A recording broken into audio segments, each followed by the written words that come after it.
Esteve fora do país por um período de 2 meses.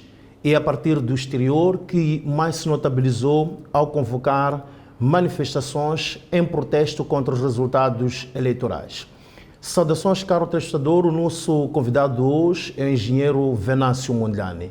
É com ele que vamos ter esta conversa virada para a realidade atual do país. Saudações, engenheiro. Uma das questões bastante curiosas para os moçambicanos e não só, iria começar por aí. Afinal, por onde andou o engenheiro Venâncio Mondlane? Muito obrigado, Jorge, pela oportunidade. Também obrigado a Miramar. E também aproveitar para felicitar-te pelo programa, que é uma referência nacional agora que tens feito, que ganhaste um estilo próprio e um espaço muito autêntico, muito genuíno. Relativamente à questão que colocas, eu andei atravessei várias fronteiras, mas a primeira em que eu passei no dia 21, portanto o dia 21 foi o dia em que nós praticamente fomos agredidos pela UIR.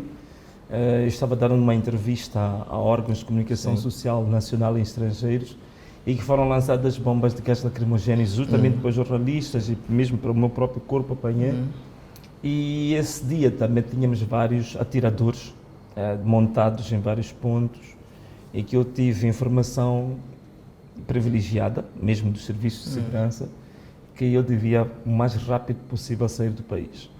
E sabes que isso aconteceu 2 dias depois do assassinato do Elvino Dias, que ele foi carregado com 25 balas. Então no dia 21 eu atravesso à noite a fronteira de Ressano Garcia e entro para Nelspruit, onde fiquei um dia, acho que é no Boutique Piper Hotel, e depois no dia seguinte fui ao aeroporto de Kruger, em Mpumalanga, apanhei um avião para Johannesburg.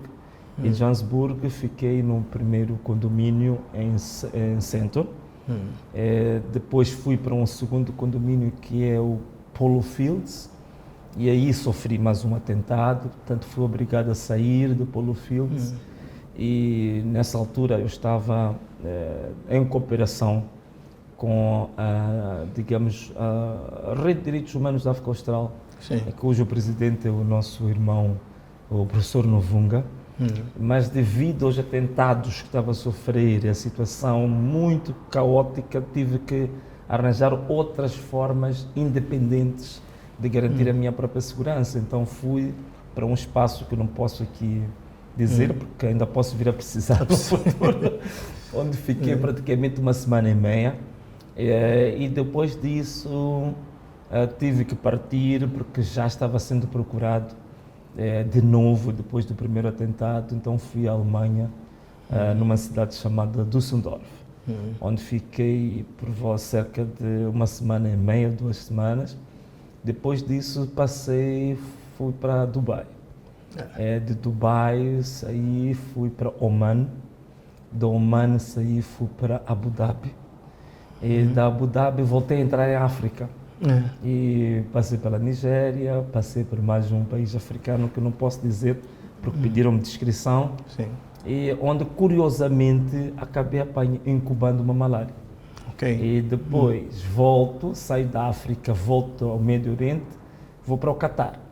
E quando cheguei ao Catar, eu fui diagnosticado malária. A malária é mais grave, porque houve um médico indiano, que é especialista em doenças tropicais. Então ele dizia, vocês lá em Moçambique têm a mania das cruzes, não cruzes. Disse que isso não é a melhor maneira de identificar.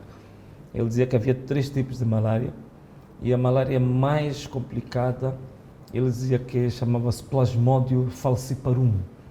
É um tipo de malária que se não tiveres assistência em 48 horas, perdes a vida, automaticamente. Então foi uma malária que eu apanhei quando passei para a África e retomei o Catar.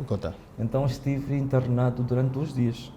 Curiosamente, foram nos dias em que as pessoas estavam à espera do anúncio do Turbo V8. Então, eu estava doente, eu estava internado no Catar durante 2 dias, num hospital público. Mas acredita, era um hospital público com condições que eu dizia até que às vezes aquilo parece uma ofensa para quem vem da África Os próprios médicos dizem, leiam os seus direitos antes de você ficar internado, que você tem o direito de mudar de médico, tem o direito de mudar de enfermaria, tem o direito de mudar de assistente do quarto, tem o direito de pedir a comida que queres, tens o direito de rejeitar o hospital, pode até ir para outro. Que são direitos, eles dizem que aquilo são direitos, não é nenhum favor. Então, este é um país que praticamente... Foi um périplo... Sim, aprendi muita coisa. Marcado também pela doença. Sim. Eu fiquei internado dois dias. E depois, também é uma aprendizagem muito grande, porque é um país que basicamente só tem gás. Basicamente só tem gás, mas veja lá o que eles fizeram com o país deles. Com os recursos. Todo o sistema de saúde do Qatar, praticamente todos os serviços são gratuitos. O único serviço que se paga são medicamentos, mas os medicamentos paga-se apenas 1% do valor e podes pagar em 10 prestações, 15 prestações, as que puderes. Muito bem. Então foi uma aprendizagem muito grande. Depois do Qatar é o que se viu vir diretamente do Qatar para Moçambique. E o engenheiro faz este périplo posicionando-se contra os resultados eleitorais. Primeiro, o anúncio da Comissão Nacional de Eleições e, posteriormente, os resultados, a proclamação do Conselho Constitucional. Este posicionamento, objetivamente, a que se deve, o que terá constatado que não vai de acordo com o que os órgãos eleitorais e o Conselho Constitucional constatou? Sim, não, perfeitamente. Olha, é assim, vou tentar simplificar, porque nós fizemos nós apresentamos um recurso que tem 100 páginas, como toda a gente viu, tem 100 páginas e já está na internet, portanto vou tentar simplificar. E tínhamos mais ou menos cerca de 300 quilos de editais, né? Que nós apresentámos ao Conselho Constitucional. Assim, de uma forma muito resumida, muito simples para explicar, é assim, o que acontece? No processo eleitoral, ele ocorre e tem diversas fases até o anúncio dos resultados. São mais ou menos cerca de 5 etapas, né? Tu tens a própria votação e o apuramento parcial, aquilo que se faz na mesa. Sim. Depois tens o apuramento intermédio que se faz no distrito. Depois passas para a cidade ou província, dependendo, por exemplo, cidade de Maputo é cidade e província ao mesmo tempo. Sim. E depois tu passas para nível nacional, que é a CNE, né? Faz a agregação de nível nacional. Depois da CNE, vai ao último estágio, que é o Conselho Constitucional. Portanto, são mais ou menos 5 etapas de apuramento, mais ou menos, em linhas gerais. O que acontece? Ao nível do apuramento parcial, nós ganhamos as eleições. Quando se passou para o apuramento intermédio no distrito, começa-se a fazer a adulteração dos editais. Portanto, rasgam os editais originais e começam-se a preencher editais falsos. E é essa fase onde nós identificamos, pegamos o material dos próprios órgãos eleitorais e fizemos uma leitura. É muito simples identificar um edital falso. Por exemplo, o edital falso, normalmente, como tudo é feito a pressas, das cerca de 6 ou 7 pessoas que assinam o edital, tu vês o mesmo punho assinar pelas 7 pessoas. É um elemento de que o edital é falso. Outro elemento do que o edital é falso, cada edital tem um código, tem um número de série específico de uma mesa. E normalmente eles baralham, pegam o edital do número de mesa, até pode ser da Beira para Maputo. Portanto, esses elementos todos, no nosso recurso, nós identificamos todos os editais, fizemos um trabalho muito aturado, de quase 2 semanas de trabalho árduo, e identificamos que cerca de 60% dos editais que os órgãos eleitorais mandaram para o Conselho Constitucional eram falsos. Significa que dos cerca de 27 mil mesas, mais ou menos cerca de 15 mil editais que a CNE enviou ao Conselho Constitucional eram falsos. Então, a nossa tese qual é que era? A nossa tese era, tínhamos que pegar os editais falsos, por serem falsos, e fácil de identificar, fácil. O próprio Conselho Constitucional reconhece isso, que existem esses editais, expurgar o que é falso, e pegar os editais que eram verdadeiros. E a partir dos editais verdadeiros, aí apurar o resultado. É aí quando a gente disse que conseguiu apurar que nós tivemos 53%. Foi, em termos gerais, o nosso recurso baseia-se nisso. Aquelas 100 páginas, o resumo é este. Daí que, por exemplo, o Conselho Constitucional, com base no nosso recurso, foi fazendo aqueles ofícios à CNE para se justificar de vários itens. Um deles, por exemplo, porque que havia diferenças entre o número de votantes para a eleição da Assembleia da República com a eleição para eleições presidenciais. Por exemplo, em Inhambane, essas diferenças são gritantes, 15 mil, 30 mil votos. Sim. Então, essas questões todas nós colocamos no nosso recurso. Foi isso que o Conselho Constitucional fez o ofício, questionou a CNE, que a CNE não conseguiu responder até o apuramento dos resultados. Não tinha como responder. Você falsificou resultados, você não consegue responder a isso. O que o Conselho Constitucional fez? Pura e simplesmente não considerou isto. Pura e simplesmente atribuiu resultados ocasionalmente. Daí que tu tens a alteração de resultados. O Podemos, que vinha com 31, passou para 43, a Renamo passou para 20 deputados. Aquilo é ocasional. E também, tanto mais que nem é competência do Conselho Constitucional andar a atribuir mandatos, mudar números, não é trabalho do Conselho Constitucional. E temos hoje, decorrente dessa situação, uma questão de legitimidade popular, uma questão de legitimidade institucional. Temos, por um lado, Venâncio Mondlane, com essas massas, trazendo a ideia de que há esta legitimidade popular. Do outro lado, temos Daniel Chapo, que foi, portanto, proclamado vencedor pelo Conselho Constitucional. Como é que Moçambique, como é que olha para Moçambique numa situação como esta, em que há aparentemente dois presidentes? Sim, tem um lado positivo. Tem um lado positivo, por quê? Porque há um constitucionalista angolano, amigo meu, que disse uma coisa engraçada. Disse: olha, Venâncio, nos nossos países, nos PALOPs, sobretudo os dois que ainda têm regimes muito militarizados, como Moçambique, Angola, e falou de Guiné-Bissau também, que é um país militarizado, dizia que há uma coisa que aconteceu com essas eleições de Moçambique. É que vocês em Moçambique fizeram algo inédito. Vocês devolveram a política para o povo, para o debate público. Porque o que estava a existir em Moçambique nos últimos 30 anos é no Parlamento, é no Executivo, é no Poder Judicial, até mesmo no debate público, era tudo muito administrativo. Não havia um debate político original em que o próprio povo discutia na barraca, no chapa, na rua, a vender na rua. Encontras hoje mamanas que vendem alface na rua, já discute, já sabe o que é o Conselho Constitucional, já sabe o que é a CNE. Quer dizer, ele diz que vocês devolveram a política ao povo. Então, isso é um grande mérito que Moçambique teve. É por isso que ele costuma dizer, de fato, vocês moçambicanos tornaram-se os americanos dos angolanos. Eles não gostam de ouvir isso, mas a gente diz isso a brincar.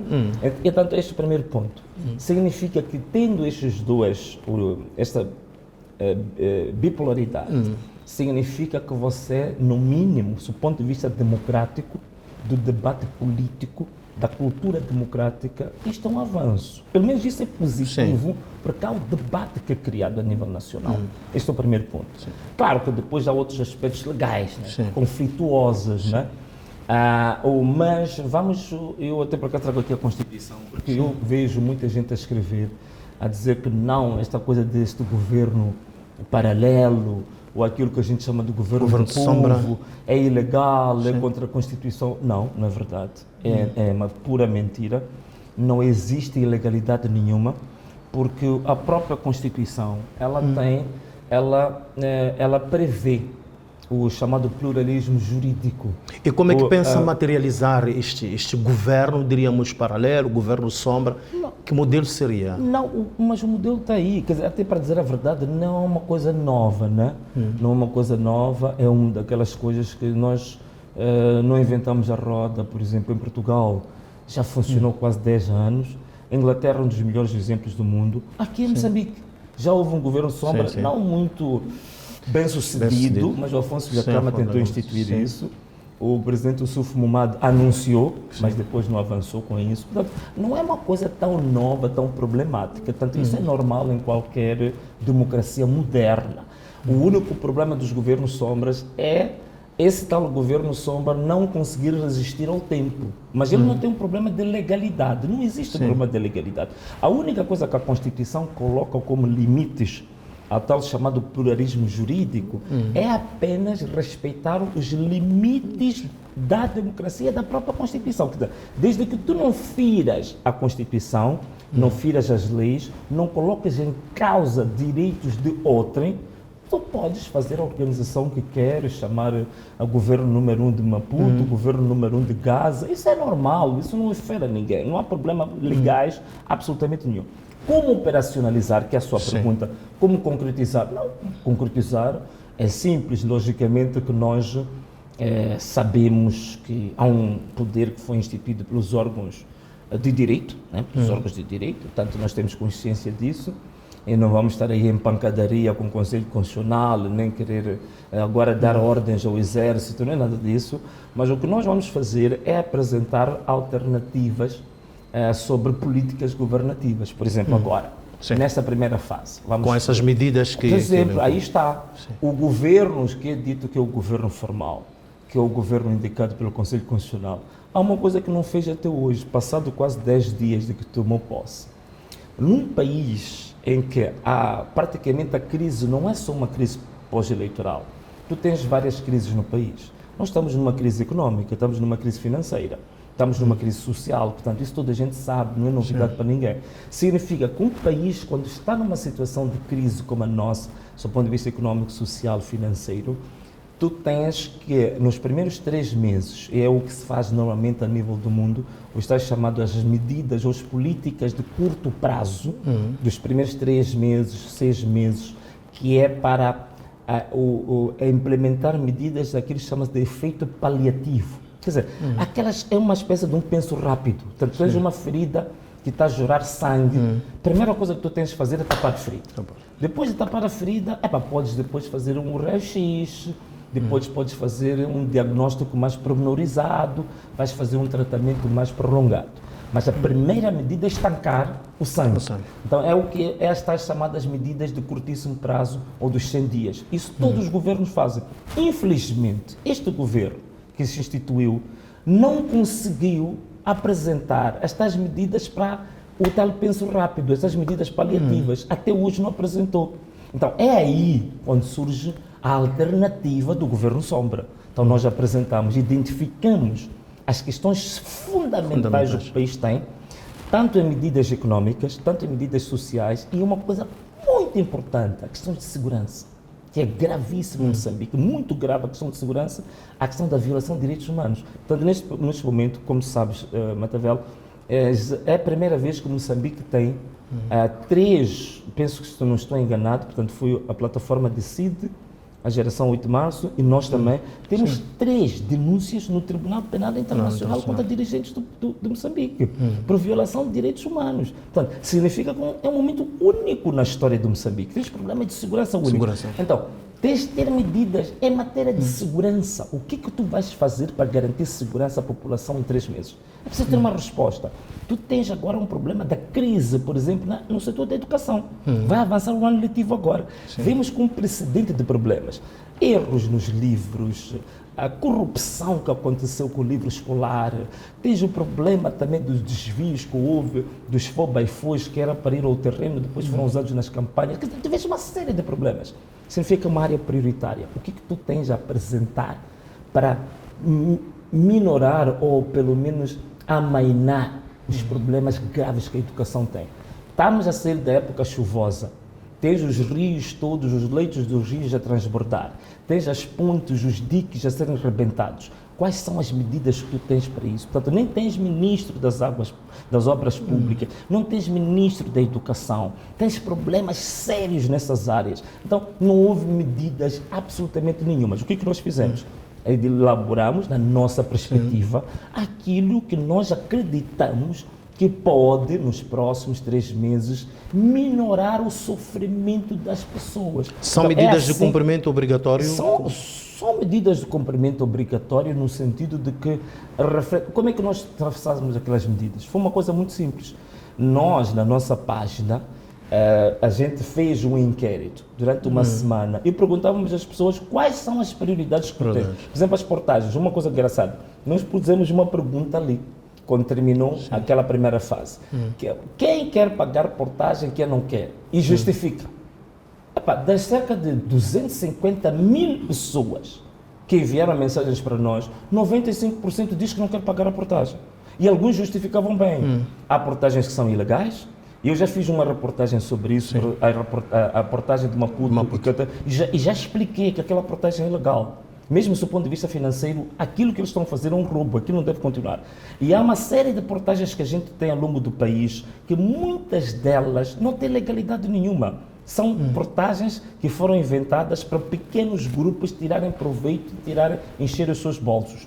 Não é por acaso. Veja só, Matavela, o impacto que isto está a criar. A África do Sul já começou um movimento também contra as portagens. Portanto, é uma coisa normal, porque estão aqui a dizer, estão a criar desordem, estão a criar agitação. Não é agitação, não. As pessoas já despertaram. E as pessoas já viram o que é legal e o que não é legal. Se tu me permitires só um pequeno trecho, só para tu, este é um estudo que tem que ser feito urgentemente em Moçambique. Na África do Sul, uma das coisas que levou o DA a ganhar a maior parte das grandes metrópoles, praticamente as maiores metrópoles na África do Sul estão com o DA, estão com a oposição, foi por uma razão muito simples, foi por causa das portagens. Eles estudaram quem eram os beneficiários dos tais chamados tolls, e-tolls, aquelas que são portagens, são colocadas assim naquela vertical, naquela horizontal. Eles descobriram que dirigentes do ANC é que tinham contas bancárias onde o dinheiro da portagem ia para lá. Fizeram um estudo, conseguiram comprovar que o dinheiro não ia para o erário público. Eles apresentaram isto e ganharam as eleições na África do Sul. E todas aquelas e-toll foram desativadas na África, no Joanesburgo, em Pretória, em Cape Town, por causa de uma investigação. E a propósito eu acredito que em Moçambique a situação não é diferente. A minha tese, neste momento, a minha hipótese, é que 70% das portagens que nós temos em Moçambique são ilegais. Devem continuar ou não, a propósito, porque a essa altura é uma medida que está em curso. Sim. E há rejeição a algumas pessoas, eventualmente um número bastante ínfimo que aceita pagar. Como é que tem estado a olhar para essa situação e como é que reage perante ela?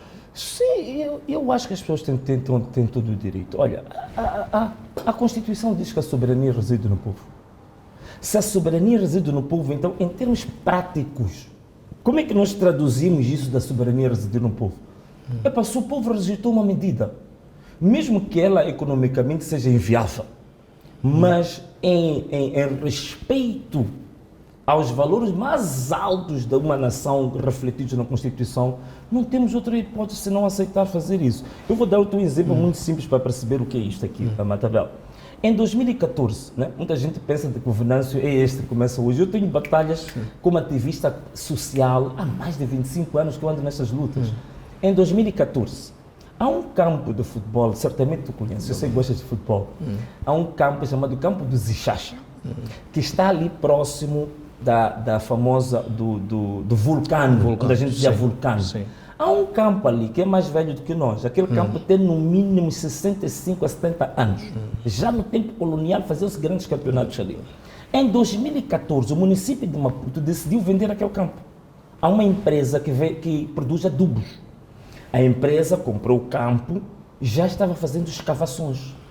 Nessa altura eu tinha um programa de denúncias, a população ligou para mim, eu corri e fui para o campo. Portanto, mobilizei a população, fizemos grandes manifestações e chamamos o vereador. O vereador, por acaso, aceitou, a população rejeitou o projeto. Uma das coisas que eu até, em certa medida, louvo aquele vereador do Ramanculo. Ele, naquele dia, disse uma coisa. É verdade que isto era um projeto até o município considerava financeiramente e economicamente viável. Mas olhando para a população que está a rejeitar, o vereador disse uma coisa. Este projeto está desativado. E naquele mesmo dia começaram a tirar as máquinas, fechou-se as covas e devolveu-se o campo ao povo. Isto é um exemplo para mim do que significa soberania residir no povo. Se o povo não quer portagens, o governo deve saber se revirar, se superar, se reinventar. Mas deve responder a este anseio do povo. Agora, quer ficar como está, quer usar a força policial contra o povo. Samora Machel já tinha dito, quando chega o momento em que você, como governo, como Estado, usa armas contra o teu próprio povo, significa que já perdeste o poder. E a essa altura, um dos anseios deste povo é o diálogo. Sim. Diálogo entre o engenheiro Venâncio Mondlane e o presidente Daniel Chapo. Está aberto? Como é que olha para esta necessidade de avançar-se para o diálogo? Porque entende-se que é muito mais fácil se olharmos para o passado, em que, por exemplo, Afonso Dhlakama estava na mata, estava incontactável, numa zona de difícil acesso. Para o caso, está bem próximo da presidência. O que é que está a faltar, afinal, para se avançar para o diálogo? Bom, eu também gostava de ter uma resposta a essa pergunta, Matavel, porque essa é uma pergunta que eu me faço todos os dias. Quando começaram os primeiros, digamos, encontros, os primeiros eventos de busca de uma solução pacífica, em que os partidos foram convidados, alguns digamos, candidatos presidenciais também foram convidados pelo ex-presidente, havia uma narrativa de que o Venâncio não participava porque o Venâncio estava fora. Sim. Mais ou menos como o Afonso Dhlakama também dizia que estava no mato, também parte é certa. E eu tive que fazer um esforço, até contra as medidas de segurança, colocando em risco a minha própria pessoa para quebrar essa narrativa. E eu peguei em mim, até mandei uma carta para a Presidência da República, a dizer que eu estaria cá em Maputo no dia 9 de janeiro. E informei isto ao Presidente da República, não tive resposta, mas mandei a carta, eu sei que ele recebeu. E vi a Maputo, que é para quebrar essa narrativa do que o Venâncio está em parte certa. E quando cheguei no aeroporto de Maputo, eu disse isso. Sim. Entre os 3 objetivos que eu tinha, o primeiro objetivo era quebrar a narrativa de que o Venâncio não tem interesse em estar na mesa de diálogo. Então eu disse, estou aqui, já cheguei a Moçambique, estou aberto. Não se disse nada, não fui contactado, mas mesmo assim fiz uma live. Aliás, como venho fazendo as lives desde 24 de outubro, e eu nunca escondi quais são as questões que eu acho fundamentais para o diálogo. E até posso resumir aqui mais ou menos em 1 minuto. Sim.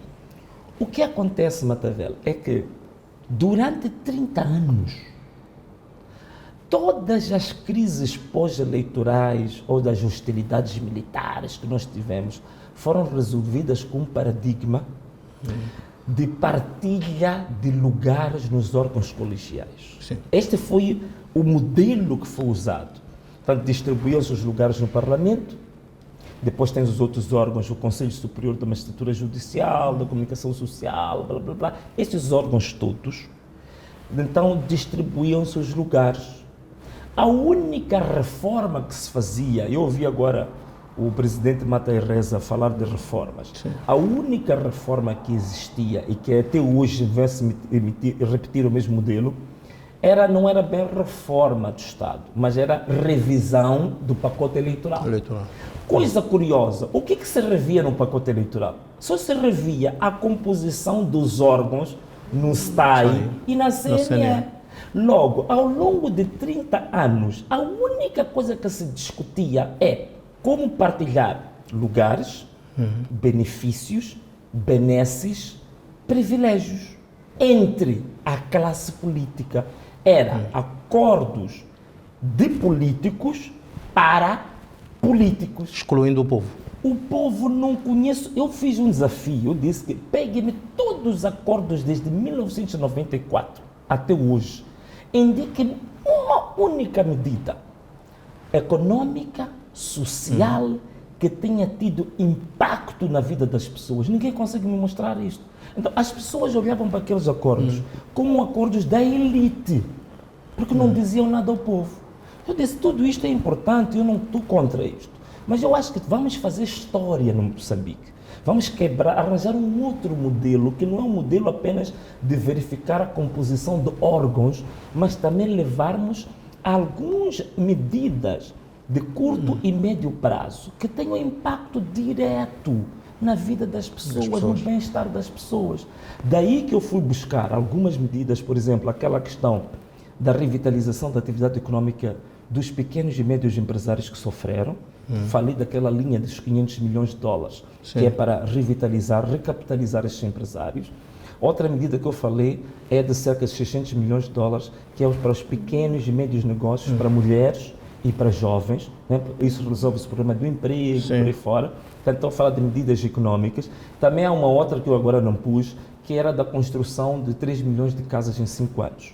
Para jovens, recém-formados, recém-casados, por aí fora. Portanto, isto aqui é importante ter um compromisso nacional dentro do acordo que nós em 5 anos nos comprometemos a fazer isto para o povo. Medidas económicas. Depois havia medidas de segurança. A parte da segurança que é muito sensível. Primeiro ponto é acabar com todo o tipo de violência que está a ocorrer em Moçambique. Sobretudo a questão dos raptos, dos sequestros, das execuções extrajudiciais, que está a acontecer agora. Nós já voltamos a ter a questão das valas comuns em Moçambique, uma coisa que eu não via falar já não sei há quanto tempo. Portanto, este é o primeiro ponto. O outro é a libertação das pessoas que estão detidas, que são cerca de 4 mil a 5 mil, muitas delas nem têm processo. Estão há 3 meses sem processo, isso é contra a lei. Engenheiro estaria arrependido ter convocado manifestações? Não, porque de forma nenhuma, né? De forma nenhuma, por uma razão muito simples, porque eu acho que o contributo que nós demos com essas manifestações é imensurável. Tenho ouvido aí algumas pessoas, vi um blogueiro, uma pessoa influente, por acaso até gosto de ler os textos dele, escreve muito bem. Ele a dizer que isto não deu em nada, perdeu-se muito tempo, não sei o que, o plano de Venâncio não foi fracassado. Quer dizer, se nós olharmos para o aspecto de ter o Venâncio na ponta vermelha, se olhares só para isso, vais dizer que não deu certo. Mas é preciso ter uma visão um pouco mais alargada do que realmente aconteceu nestes 3 meses. Um dos ganhos fundamentais que ocorreu durante os 3 meses foi a primeira vez na história, desde 1975, que essa palavra da ordem, que a gente ouviu sempre, unidade nacional, unidade nacional, unidade nacional, que a gente não sabia o que é, desta vez teve sentido. É a primeira vez que tu tiveste, durante 3 meses, com algumas intermitências, o rico, o pobre, o vendedor ambulante, o funcionário público, o agente de justiça, de mãos dadas, às 13 horas, a cantar o hino nacional. Isto é que é unidade nacional. Portanto, a gente conseguiu materializar algo que em 50 anos o regime que tem controle sobre as instituições públicas não conseguiu fazer. Nós conseguimos fazer isso.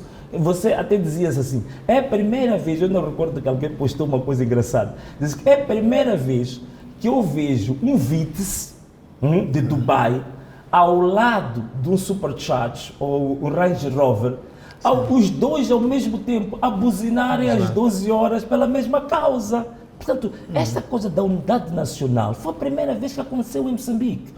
2, outro ganho imensurável, e isto até são os nossos colegas de fora, sobretudo dos PALOP, que ligam para nós a nos parabenizar. Diz que é a primeira vez que ganha sentido a palavra pan-africanismo, pan-africanidade. Nós cantamos o hino da África. A África do Sul e os outros países ficaram atentos. Olha, que país é esse que está a reclamar de eleições, mas está a cantar um hino de unificação da África? Portanto, isto é um valor imensurável, portanto, ninguém nos tira isto. Outra questão também que é importante é aquela que eu disse, a devolução da política para o povo. Hoje, a cultura cívica política é totalmente diferente. As nossas mães que vendem alface já sabem o que é o Conselho Constitucional, já sabem o que é o IR, já sabem que tem direitos, já sabem que tem que reclamar, que quer saber o que é feito da taxa do mercado que ela paga nos Pamanim. Portanto, isto aqui não tem preço, portanto, isto é imensurável. Portanto, há várias questões que, vamos dizer assim, não é só em 2024, 2025. Isto eu penso que as gerações futuras vão ganhar muito disto. E mais importante do que tudo é aquilo que todo mundo diz. Moçambique jamais será o mesmo. Portanto, engenheiro, uma das questões está associada ao assento que tem no Conselho de Estado. Vai tomar esse lugar ou não? Olha, claro, eu já respondi essa pergunta, portanto, recebi aqui vários embaixadores e que todos eles, de fato, falavam disso. Portanto, isso é um direito, né? Portanto, constitucional, que é diferente até daquela questão do líder do segundo partido do assento parlamentar, porque aquilo é um arranjo. Aquilo pode ser revogado a qualquer momento. Mas o segundo, mais votado nas eleições presidenciais, ter assento no Conselho de Estado é constitucional, vem na Constituição, na composição do Conselho de Estado. Bom, o que eu disse é o seguinte, neste momento eu tenho precondições, e as precondições que eu tenho são exatamente aquilo que eu te falei, Matavel, que medidas de curto prazo nós como políticos, independentemente de ser Frelimo, Podemos, não sei o quê, já agora está-se a falar de acordo, os partidos estão juntos, não sei o quê, para fazer um acordo para grandes reformas a nível nacional. Sente-se excluído desse acordo? Naturalmente que é um fato, é visível, né, de que eles não me querem lá, né? Mas isso é natural, né? Tu sabes que é assim desde criança, né? Aquele grande jogador de futebol, quando as equipas são fracas, nunca gostam de vê-lo jogar no campo, né? Prefere que ele esteja na bancada. Então, para responder à tua questão, Matavel, Jorge, eu disse de uma forma muito clara a todos os embaixadores, se estas precondições que têm a ver com a vida do meu povo, este povo que deu a vida, foram baleados, foram mortos, foram sequestrados, deixaram de trabalhar, passaram fome, sacrificou-se este povo ao máximo. Se não houver nada que compense este povo, não haver nada de medidas que este povo sinta que também pensaram em nós, nos incluíram, há medidas para a nossa própria vida. Se isso não for feito, sinceramente não vejo razões de tomar assento no Conselho de Estado. Porque toda a minha luta não foi mais nem menos do que sustentada por isso. Até aproveito dizer uma coisa aqui, espero não levantar nenhuma polêmica. Estas manifestações não foram graças a Podemos, nem a Renamo, nem a MDM. Os partidos políticos tornaram-se irrelevantes nestas manifestações. Foi o próprio povo que tomou dianteira, esses jovens, as mães, as mulheres, incrível. As iniciativas foram as mais criativas durante essas manifestações, as mulheres, as nossas verdadeiras heroínas, é que tomaram dianteira e deram corpo às manifestações. Então, se estas pessoas, estes heróis, estes verdadeiros mártires, não tiverem absolutamente nada para elas, por que eu vou sentar no Conselho de Estado? Que papel é que eu vou fazer lá? Então, isto está condicionado. Se isso não acontecer, eu não tomo assento no Conselho de Estado. É verdade que há quem diz, não, tens que tomar porque vais ter imunidade vais ter não sei o quê. Eu estou disponível. A segunda razão porque eu vi a Moçambique é que diziam que eu sou acusado de vários crimes. Então o Venâncio está fora porque quer fugir dos crimes. Está a esconder-se. Está-se a esconder. Eu disse, não, estou aqui, estou disponível, estou aqui, peito aberto. Já foi contactado por algum quero enfrentar a justiça. Já não, foi contactado? Até hoje não. Pelo contrário, eu até que fiz uma carta para o Ministério Público a pedir informação sobre os processos de que estou acusado. Passa um mês, o Ministério Público ainda não me respondeu. E há poucas horas saiu uma nota do Ministério Público sobre o Jornal do Povo, porque as medidas que enumerou aparecem lá no jornal e fala-se aqui de ilegalidade porque não está registrado no Gabinfo. Como é que reage a esta nota do Ministério Público? Não, olha, primeiro, espero que o PGR não acha que tem mais um motivo aqui para me acusar. Mas o que me parece é que havia uma brincadeira que a gente fazia antigamente, chamava de Zoto, né? Era assim a brincar, Zoto. Então, me parece um pouco, não só o governo, o PGR também está a jogar Zoto. Acho que tem muito tempo de sobra na sua vida. Estava ali a ver que foram ao Gabinfo para procurar saber se existe lá um registro de um tal Jornal do Povo. Não precisa ir ao Gabinfo para fazer isso. Mas está vendo, eu tenho há 10 anos uma revista que chamo de VM7 Magazine. Minha filha tem 14 anos no TikTok, ela tem uma revista dela, tem um nome ali, sei lá, eu não gosto muito de TikTok, mas ela, como está ali, é muito influenciadora no TikTok. Quase todas as igrejas aqui em Moçambique, cada uma tem publicações dos seus jornais, né? Incluindo a Universal, que estava ligada a você, também tem um jornal aí. Muitas associações, organizações de jovens, eu também já fui parte de vários movimentos associativos, nós tínhamos as nossas revistas eletrônicas, não é preciso registrar isso. Então, o fato de vir o nome jornal não é isso. Eu posso dizer jornal do povo, podia dizer magazine do povo, podia dizer edital do povo, podia dizer boletim do povo. Portanto, o nome não interessa, é uma marca. Ou não interessa. Então, ir ao Gabinho, vou perder tempo. Quer dizer, significa que só tem tempo demais. Portanto, há tantas. Hoje em dia, com a comunicação digital, vocês são da comunicação, sabem disso. Sim. Hoje em dia, na internet, até existem modelos de fazer estas chamadas newsletters. Que você nem precisa de muito esforço. Você entra, preenche, já existem padrões. Quer dizer, há milhares de newsletters aqui em Moçambique. Então, o PGR há de pegar 4 mil, 5 mil, 7 mil jornais eletrónicos e publicações eletrónicas, há de ir ao Gabinfo para fazer se há registro ou não. Quer dizer, é uma brincadeira de muito mau gosto. Portanto, não é isso. Agora, se aquele jornal fosse um jornal comercializável, se fosse em formato tabloide para espalhar nas ruas, não sei o que. Não, é uma coisa eletrônica. Qualquer pessoa pode fazer, um bebê de 5 anos pode fazer aquilo. Portanto, não acha que há uma irregularidade? Não existe nenhuma ilegalidade, de forma nenhuma. Dá-me a impressão que o PGR tem muito tempo. Portanto, foi um exercício totalmente inútil, desnecessário. Não havia necessidade de ir ao Gabinfo. 2.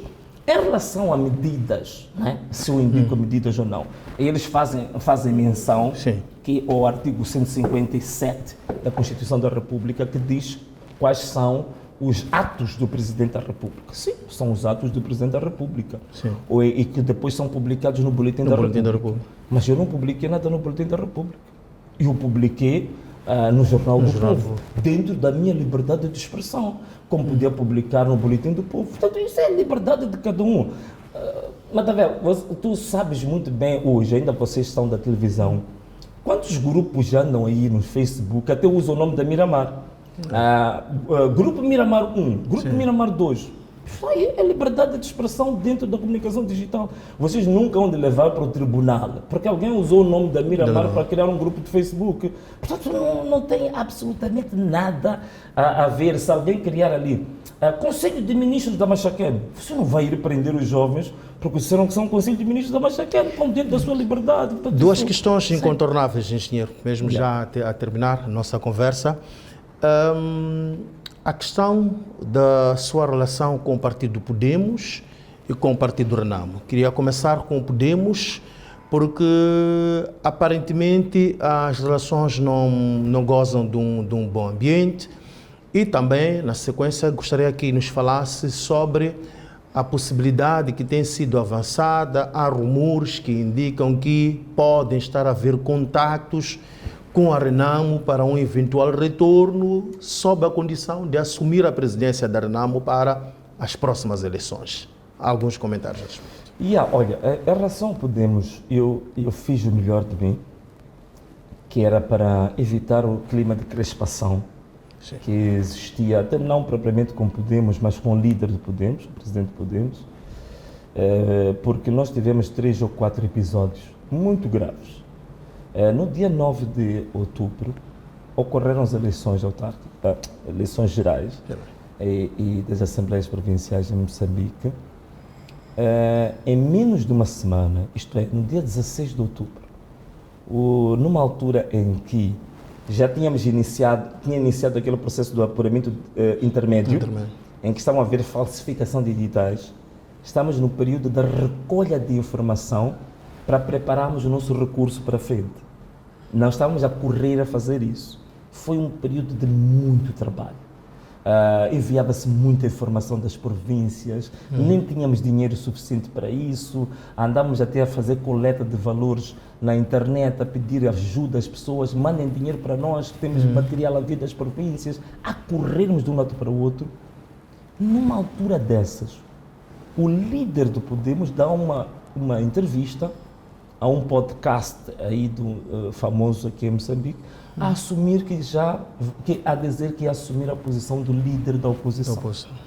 E até a fazer críticas ao antigo líder da oposição, que não fazia bem o seu papel. Quer dizer, isto é totalmente despropositado. E nós estamos a lutar não só para reaver os votos de Venâncio, mas também estamos a lutar para reaver os votos do próprio Podemos, que Podemos tinha ganho. E ele já estava a assumir isso. Nós falamos com ele, chamamos a atenção que ele não devia fazer isso. E isso estava a ser uma traição. Eu volto a dizer nas câmaras mesmo. Traição, ele não gosta de ouvir essa palavra. Aquilo foi traição ao povo. Passou esta fase. Veio a segunda. Já estávamos em manifestações E estávamos com a dor do nosso mandatário nacional, Elvino Dias, que tinha sido assassinado com 25 balas no dia 19, e também o responsável da comunicação e imagem do Podemos, que é o Paulo Guambi, tinham sido mortos os dois. Não passa uma semana. Começamos as manifestações, eu tive que fugir, orientei as manifestações a partir de Centro na África do Sul.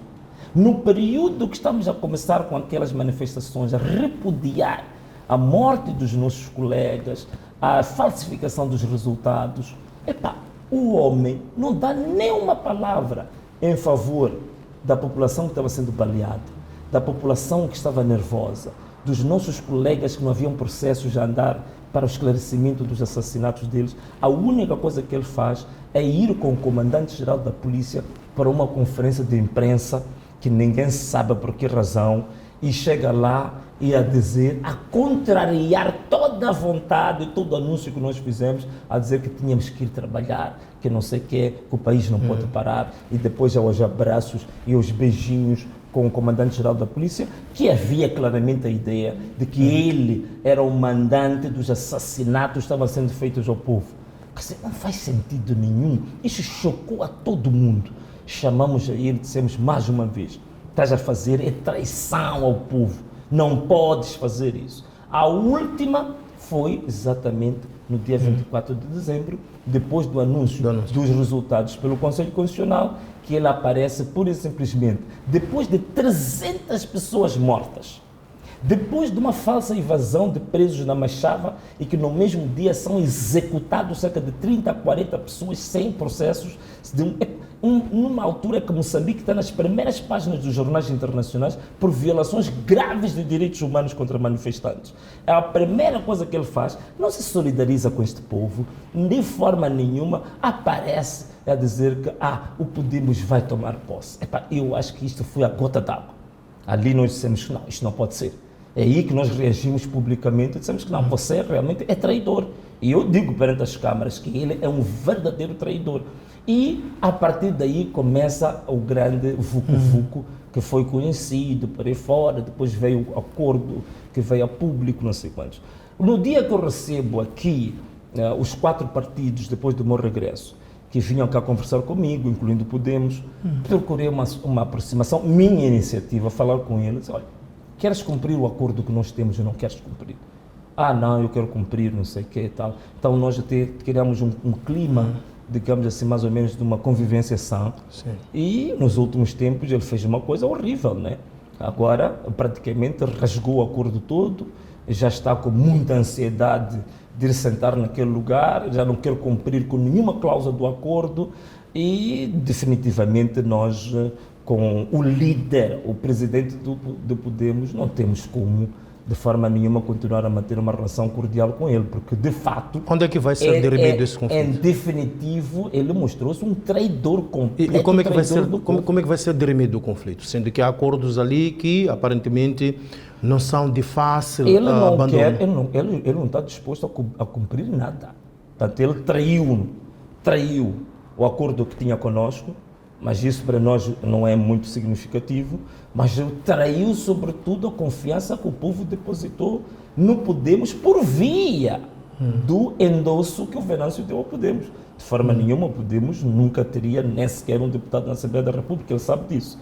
Ele sabe disso, desde que o Podemos existe, estava numa irrelevância total. Portanto, o que nós fizemos foi encontrar uma campa, exumar o cadáver, lavar o cadáver, ressuscitá-lo, dar-lhe vida e andar.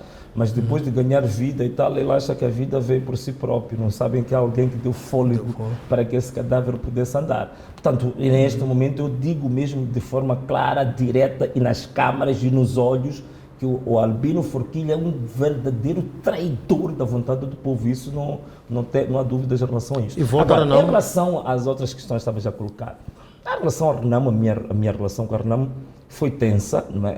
Na altura que estávamos lá, mas felizmente agora nós estamos num ambiente de uma convivência sã, e já falei com o próprio presidente da Renamo, o Suf Momad, que já me contactou uma das vezes, conversamos, e portanto não tenho nenhuma situação de animosidade com a Renamo, pelo contrário, Estamos agora numa relação amena, cordial, boa.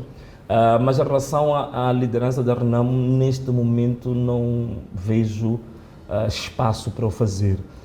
Eu penso que a Renamo tem muitos quadros lá, muito competentes. Alguns deles até foram candidatos no último congresso. Sim. Eu penso que é uma grande oportunidade para eles tomarem as rédeas da Renamo. Equaciona fundar um partido? É uma probabilidade, sim. Eu penso que sim. Ainda não é uma ideia que ainda não está totalmente consolidada, mas é uma possibilidade. Até acho que seria, se calhar, a ideia mais viável de começar com alguma coisa nova, porque eu sempre fui uma pessoa que gostei muito de me superar. Quer dizer, nunca gostei de encontrar papinha feita, não é? Encontrar um partido já feito e pendurar, não sei o quê. Então, eu gosto sempre de me superar, começar projetos do zero. E mesmo no meu serviço, eu sou um profissional do sistema financeiro e já o conheciam. O Venâncio basta ficar numa área um ano e meio, já está cansado. Quero uma nova área, porque quero um novo desafio, alguma coisa que me desafie. Então eu acho que será um bom desafio, de fato. Começar uma organização política nova, de base, pôr uma coisa a solidificar desde a localidade até nível nacional. Eu acho que o desafio é maior do que encontrar um partido já consolidado e liderar o partido.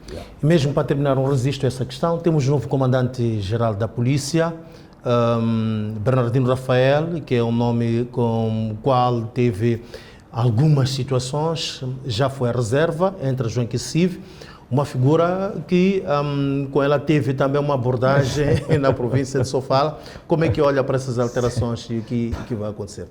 Sim, como dizem, parece que todo lugar onde o Venâncio vai, mas é como Jesus dizia assim, dizia algumas coisas que, se não forem bem interpretadas, podem até criar confusão. Jesus dizia que eu não vim aqui para trazer a paz, eu vim aqui para trazer escândalo. Então, se calhar, seja isso. Quando um país está num período de hibernação, um país em que o nível de violação de direitos humanos e a asfixia em que estava colocada a nossa democracia, se você tenta ser uma pessoa genuína, verdadeira e quer lutar pelos direitos, você vai chocar as pessoas. Isso não restam dúvidas, e é por isso mesmo que eu, quando cheguei a Sofala, na Beira, ele foi até o aeroporto receber-me e fez-me uma ameaça. Ele fez-me uma ameaça a dizer que aqui na Beira você não vai fazer aquilo que você fez em Nampula, né? Porque Nampula, quando cheguei, fizemos uma marcha, uma grande marcha que houve em Nampula, e reivindicando os resultados por aí fora, e que ele dizia que aqui na Beira você não vai fazer isso, uma ameaça dessas. Então eu dizia que ele tem armas, sim, mas são armas que são emprestadas para uma missão pelo Estado, não são armas pessoais dele. E ninguém também em Moçambique usa armas a título individual. As pessoas usam as armas como uma procuração pública do Estado e do povo para garantir a ordem. Portanto, ele não pode vir ameaçar. E eu reagi abertamente a essa ameaça. Eu lhe disse: caras, você não vai me ameaçar. Você não tem absolutamente nenhum direito, nenhuma capacidade de meter medo. Não tenho medo de ti, e isto não é o teu feudo, isto não é o teu regulado, não é o regulado da tua família, da tua avó. Isto é Moçambique, há direitos, eu tenho o meu direito de circular livremente em todo o território nacional. Portanto, eu tive esse episódio com ele, tivemos essa animosidade. Eu só espero, eu vi que ele diz que se compromete a reativar a confiança entre a polícia e o povo. Se ele quiser fazer isso, estamos aqui dispostos a colaborar para que possa acontecer essa confiança entre a polícia e o povo. Animosidades ocorreram. Se ele tiver interesse que essa animosidade seja ultrapassada em benefício do povo, eu colaboro. Não tenho problemas nenhum. Muito bem, tivemos então esta conversa com o engenheiro Venâncio Mungala a propósito dos momentos que o país atravessa. Uma conversa que poderia levar 2 dias, mas ficamos por aqui, prometemos trazer muito mais.